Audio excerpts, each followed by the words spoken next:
نبی اکرم صلی اللہ تعالی علیہ وسلم جب گھر تشریف لے جاتے تھے تو حضور اپنے وقت کو 3 حصوں میں تقسیم کرتے. ایک حصہ پورا ٹائم رسول پاک گھر والوں کو دیتے, ان کی بات سنتے. بلکہ حضرت عائشہ صدیقہ فرماتی ہیں جب تک گھر میں رہتے کوئی نہ کوئی گھر کا کام ہی کرتے رہتے. حضور ٹائم دیتے. ایک حصہ یہ. دوسرا حصہ ٹائم کا نبی پاک صلی اللہ تعالی علیہ وسلم نے آرام کے لیے رکھا ہوا تھا. حضور آرام کرتے, لیٹتے. باقاعدہ حضور علیہ الصلوۃ والسلام اپنے وجود اطہر کو بستر کے اوپر رکھتے, آرام فرما ہوتے, صحیح معنوں میں آرام کرتے. اور تیسرا حصہ نبی پاک علیہ السلام نے عبادت کے لیے رکھا ہوا. گھر والوں کا کام کاج کیا, عشاء ہوئی, آرام کیا, پھر تہجد کا ٹائم ہوا تو حضور عبادت کے لیے اٹھ کے کھڑے ہو گئے. یہ گھر کے اندر, مسجد میں نہیں. مسجد کا تو جو عبادت کا ماحول ہے نماز کا وہ الگ ہے.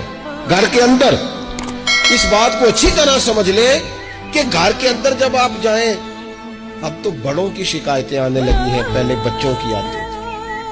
اب تو 50 سال کے آدمی کی شکایت آتی ہے کہ گھر آتے ہی موبائل کھول لیتا ہے, ادھر ادھر دیکھتا ہی نہیں, کچھ سنتا ہی نہیں. اس طرح تو ہمارے اپنے ہم سے ٹوٹ جائیں گے, بکھر جائیں گے. ہمارے بچے خدا جانے کیا سوچنے لگیں گے, کسی اور سمت نکل جائیں گے. وہ جن کو ہماری باتوں کی, ہماری شفقتوں کی, ہمارے پیار کی, وہ جس پوتے کو, جس چھوٹے بیٹے کو دادا کے والد کے کندھوں پر کھیلنے کی چاہت ہے, وہ تو اس سے محروم رہ جائے گا. ہمیں وقت دینا ہے, ان کو ٹائم دینا ہے, اس ٹائم کو مرتب کرنا ہے.